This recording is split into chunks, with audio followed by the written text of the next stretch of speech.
Welcome to the second part in this epic r/ProRevenge story. If you've not yet seen yesterday's episode, then you need to go and watch that one first for this to make sense. But pretty much it was an unbelievable setup to what's now about to be a pretty incredible revenge story. The link to that is down below in the description. Again, you need to go and watch it for it to make sense. So many intricacies and details in there that set this episode up brilliantly.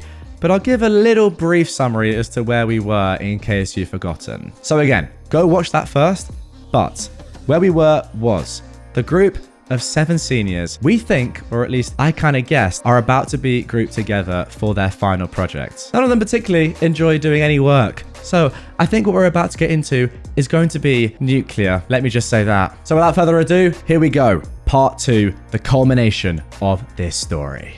So then, getting right back into the story. Immediate fallouts. The next Monday, the seniors come traipsing in seconds before the bell to discover that there are only 2 tables to sit at. Whatever, they take their seats. I say, after attendance, okay, everybody has a copy of the rubric, so go ahead and get started. The rest of the class immediately pulls out the rubric. The seniors, though, look around frantically. The seniors quickly realize that they've been played and the arguing starts. First thing that happens is that Larry, Curly, and Mo decide that they now belong with whoever they happen to be sitting with and scoot their chairs over to sit with different tables. I catch this right away and tell them that the groups are already at maximum size, 4 people per group. The other 4 seniors are already fighting with each other because they know that none of them will actually do any work. Larry, who thinks he's God's gift to everybody, tries to sweet talk me and his group into special privileges and allowing a group of 5. Now, I see some of the other kids wavering, and I know that Larry is putting pressure on them to argue his case. But I designed this project for specifically 4 people, and I had a job for each one. However, I extended a separate offer. I will let you join, but since there will be 5 of you, I expect double the work. Literally, I told them they would have to do the project twice. Larry tries to argue, but I point out the roles I have established and inform him that if 4 people could do it once, having 5 should make it easier to do it twice. Sounds like a bad move on my part, but I've now intimidated the other kids into saying heck no and even have them put it to a vote. Unsurprisingly, Larry is the only one who votes that this is a good idea, and when the other kids catch wind of my offer, they physically shoo off the other seniors trying to pull this deal as well. You will all be delighted to hear that the rest of the period for my seniors is spent arguing over who will work with who. They end up forming 3 groups, and I nod my head, make sure they have the rubric, and then wish them the best of luck. Being the smart teacher that I am, I email Curly's parents and Mo's mummy that they have chosen to work with each other. Mo's mummy shows up to argue with me all the time, but has quickly learned I won't take her trash.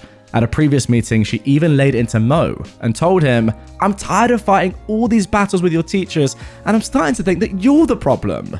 But I suspect that that was for show. Curly's parents email me back and say they will make sure Curly writes a group contract. You see, Curly has sold himself as the best student ever, and clearly he will do the work and fire his classmates. Mo's mummy immediately requests a meeting with me. Per school policy, I do not have to respond to an email for 48 hours.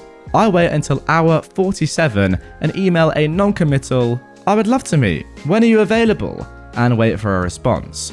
I then wait for another 48 hours to inform her of a time the following week that works for me. Now, some of the other senior parents have emailed me angrily demanding why I let their kids choose to work with the bad kids again. I had to inform them I didn't expect all of them to be absent. Immediately, some of my seniors get burned at home because they ditched. Just try to help them pass, which I agree to. Some of them need this class for graduation, after all. Mo's mummy, on the other hand, shows up ready to wage war. She starts by demanding that I put Mo in a different group. I decline, because the project has now been going on for a week, and that wouldn't be fair.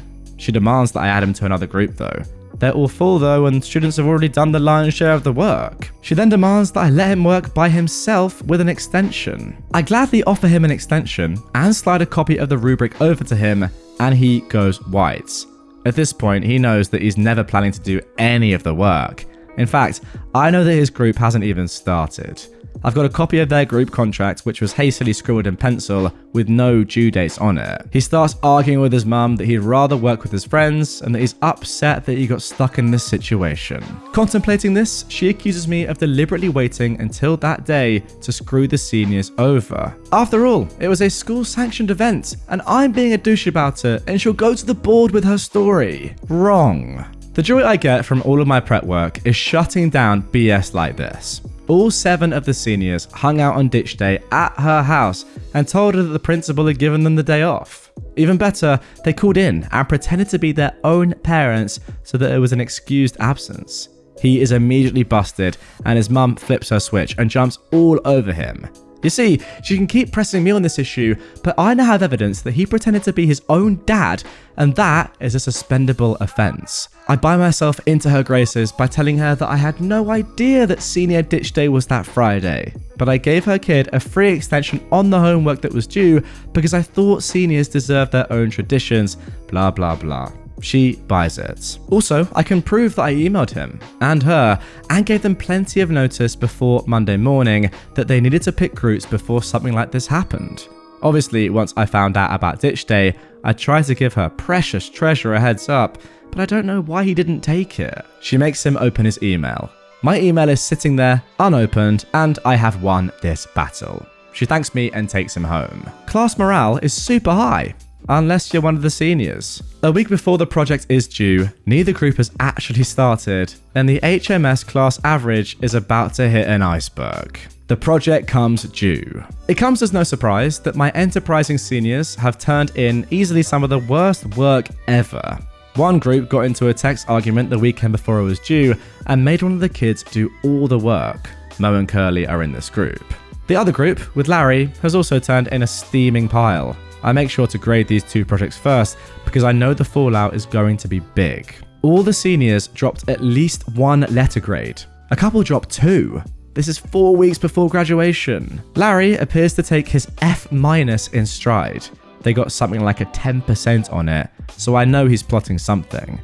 Curly's parents demand a meeting, and so does Mo's mummy. Curly's parents are super upset that they got a bad grade, and demanded to know why. What they didn't know was that I'd already met with the student who did the entire project, Paulie, and his parents. I informed Curly's parents that I'd seen the text exchange between the seniors that pretty much ended up with, "You frickin' do it." Curly refused to turn over his phone to his parents for confirmation. I also show them Curly's project and hand over the rubric. Mum and Dad are not happy. You see, Curly has been blaming everyone else for his mistakes since the dawn of time, and his parents have bought it completely. Until today. Dad pointedly asks, "Which part did you do?" And this causes Curly to spout actual tears. I then pull up a spreadsheet of all of the group project scores from the year with no student data, and have highlighted his scores, which are among the worst. The purpose of this was to use data to prove that their son, frankly, never does the work. Curly is absolutely destroyed by this. His parents kick him out of the conference because they're tired of his excuses and ask me what they can do. I tell them I'd be happy to offer one-on-one tutoring and that he can still pass the class if he does his homework and gets a B on the next exam. They agree to this, we all shake hands, and they leave. Curly's story largely ends here. He never shows up to tutoring, and I email his parents. After 3 emails, his dad finally responds with, "His mum and I have decided that he needs to learn to be an adult and are leaving him to his own devices. Thank you for your efforts." Curly will spend the rest of the semester doing little to no work. Because he's grounded at home, he's now just watching YouTube videos on his phone during school. The ripple effect is glorious, because now Curly is doing this in all of his classes. I speak with his teachers and they all email that he's quit doing work in class and get the same reply I did rather than the vehement responses they're used to. When Curly fails his classes, he still graduates, but his parents have informed him that they are no longer paying for his college and it's time to get a job. Mo's mummy flips her lid and demands answers. Unfortunately, Mo is in the same group as Curly and she gets the same answers from me. Strangely enough, once she's exhausted every effort and attempt to somehow blame me for this, she admits that she knew Mo was part of bullying the lone senior and that he should be ashamed of himself. She deliberately tried to play me, but outed herself once she knew that I already knew everything. super annoying, but I do agree to help tutor him one-on-one, which makes her happy. Long-term fallout. Mo's mummy is emailing me every few days now. Is my son doing his work? Did he get help with his homework, etc.? Non-stop, but she knows better than to fight with me. Larry is unusually chipper and is no longer doing his work. I found out that Larry is supposedly going to a college where he just needs to maintain his GPA over a super low number. He claims an F in my class won't change anything, so I make sure he doesn't distract the others. Mo shows up only occasionally, but strangely enough, Larry pops in just to say hi whenever Mo is getting help. I can't fathom why he does this, but suspect he's up to something and already have a backup plan in place. You see, Mo's mummy is nuts, and I make sure that there's always another person in the room with me when I tutor him. Anyway, Mo's mummy is constantly checking in. I start waiting 48 hours between emails, cause I can, and she starts dropping by in person, unannounced, to check in on him, but really me. She's been acting cagey lately, and I'm starting to suspect something. It's frickin' Larry. Larry is a friend of Mo's, so he's been in her home, feeding her made-up stories to convince her that I've been emotionally abusing Mo when other students aren't around. Stuff like I was calling him the R word after school, etc. And then telling her, you could even have the school check the cameras to see that I'm there. This starts a whole thing where Mo's mum is now demanding answers from admin. But Mr. OP is smart. The admin asked me about details regarding my interactions with Mo, and I end up sitting down with my principal, Mo, and Mo's mummy. She details that Mo is struggling, might not graduate, and that she believes that I've singled her kid out for abuse and wants his grade raised. You see, Mo is dumb and lazy, and his mum is just as bad. When Larry went to her with his story, she never bothered talking about it with her own son. He just agreed and went along with it, so I asked Mo point blank to please describe what has been said during our sessions and then offer to leave the room so that he can tell the principal without me there. She tells me to stay because she wants me to hear from her son what I've done to him. What neither of them knew was that I was a mentor teacher. That meant I had a first year teacher as my mentee. Not a student teacher, but a new hire that works with a veteran teacher to learn the ropes of our school. And I had her working on grades and such in my room after school. You need so many contact hours on the days I agreed to meet Mo. She was young, so Mo thought she was another student and never questioned it and couldn't even remember that she was in there. My principal already had statements from her detailing my interactions with Mo, and Mo was unable to give any actual details and suddenly forgot what had been said to him. This lands her in hot water with admin, and Mo's mummy blames the whole thing on Larry and becomes visibly upset that she fell for such a stupid ruse. This results in an email cautioning teachers from being alone in a room with either student. Suddenly, after school help evaporates for both, but hey, I always have someone in my room, so whatever. After that meeting, Larry is now suddenly super concerned about his grade. I rationalized that he was hoping to burn me out of my job and then use the fallout to get a free passing grade. Obviously it doesn't work, so screw Larry. I have kids who actually want to succeed. My free days are now on days I know he works, and he never shows up for tutoring anyway. Now that other teachers are hesitant to meet with him, he's unable to cut deals to raise those grades either. Seriously, teachers fell for his change of heart spiel every semester. Mo's mum makes a last-ditch effort and tries to convince me that the parents of the seniors have scheduled a meeting with my boss to have me fired for giving their kids a bad grade, and that she would be willing to put in a good word for me if I meet with her first. I'm sitting next to the principal when I get this email, through an app on my cell phone, and he has no idea what she's talking about. I tell her that I'd be happy to meet everybody, but that I would probably eat my lunch during such a meeting, and that I hoped people didn't mind the smell of fish. I get a, no, seriously, they're threatening to sue you. But I feigned stupidity and informed her that surely I couldn't be sued for eating fish during a meeting. She now realizes I give 0 Fs about anything and can't be threatened. Again, there's nothing she can do because I'm simply following policy. The last few weeks are frantic for these seniors. One by one, they fall because they've done little to no work for a couple of years now and they have no idea how to apply themselves.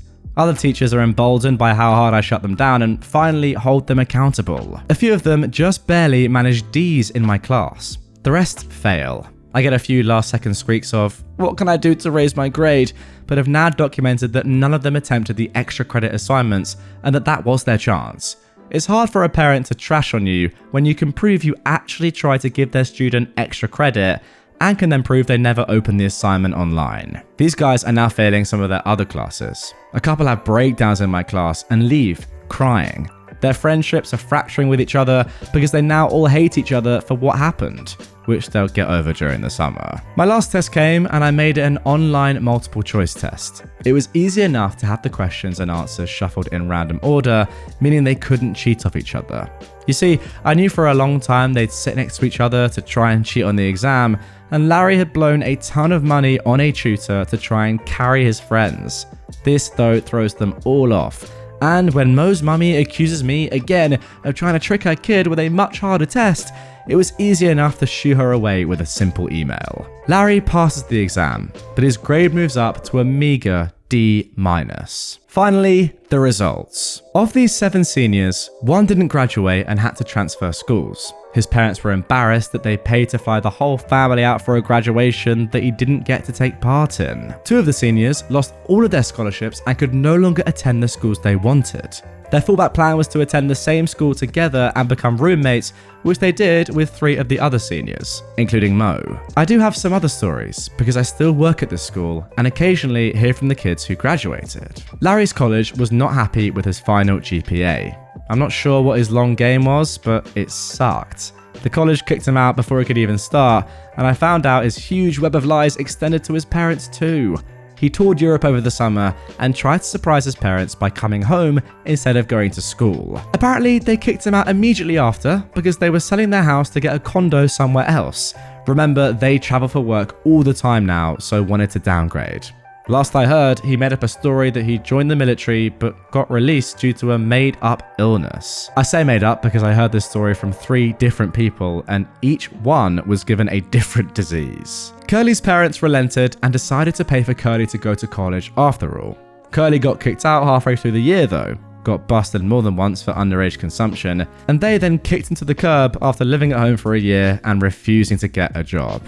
Last I heard, he works in a vape shop. Mo went to school and used his book smarts to try and pay other kids to do his work for him. His mummy is rich. When that failed, he faked his grades to get his mum to keep footing the bill. Eventually, the school kicked him out and he moved back home.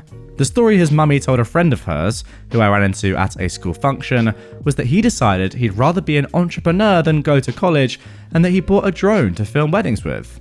Last I heard, he was acting as a distributor for his weed dealer, but had moved up to selling acid on the side. His mummy thinks he works weddings. 1 senior went to college with his friends and immediately realized he needed to change. He quit hanging out with his friends and, last I heard, graduated with honors in a lucrative field. He emailed me once to thank me for challenging him in high school because it prepared him for college. So that was nice. So that's it. That's the end. Thanks for reading. And if you ever had a teacher you loved, send them an email. We love hearing from our children. Wow. And there we go. That is the end. What a story. Again, immediately, I just want to say to OP, the way you deal with these people is just phenomenal. I don't know how you do it. You just do it with such calmness. And you just know exactly what you're doing at all moments. I guess this just proves that if you really are careful in your day-to-day workings and you back yourself up and you make sure that you always have evidence and you're just a good person that does things to the letter of the law, then you can always cover yourself no matter what happens. I will say the way you handle the parents, in particular Mo's mummy, is just actually brilliant. Because I can 100% think of a lot of my teachers in the past that have definitely backed down to entitled parents like that. But the way you just say, nope, you're wrong because of this, and this, and by the way, I have all the evidence right here, is phenomenal. What I love about this story the most is that you've done all of this, not because you want to make a point or because you really don't like these students. You wish they worked harder and you want them to fail because they're disrupting the rest of your class. No, that isn't the point. That's very clear to see. You're giving them, if anything, not just education, but life lessons. I mean, that is epitomized by the email you received by one of those seniors. What if you had gone easy on them and just said, oh, you know what, you're not doing any of the work, but fine, you can pass, get into college. That's not going to help them in the long run, is it? They're going to get to college and just absolutely fail and then be in a worse spot because, you know, they're even further on in their life and education. And yeah, the failings in college are obviously more serious than they would have been previously. So the fact that you did all of this, at that stage in their lives, as one of the seniors has said to you, is a great thing. And ultimately, I think in the end, they all will probably look back and think, yeah, that teacher, OP, was pretty good and we messed about. So then, there we go. That is going to do it for this one. If you haven't yet seen part 1, that sets up the entirety of what you've just seen. I presume the majority of you have seen that by this point, but if not, go check it out on screen right now and also link below in the description. And yeah, let me know in the comments, did you enjoy this 2-parter? Again, I think altogether it's going to be, 20 minutes plus 20 minutes minimum. Too long for one individual episode, but I kind of want to cover some more longer stories like this, and separating them into 2 parts means I can do that because there are a lot of classic stories on Reddit that are super long that I may have neglected in the past because I thought they were too long. But now I know that you guys love the long stories, so yeah, you let me know, and I'll see you all tomorrow for some more Reddit content.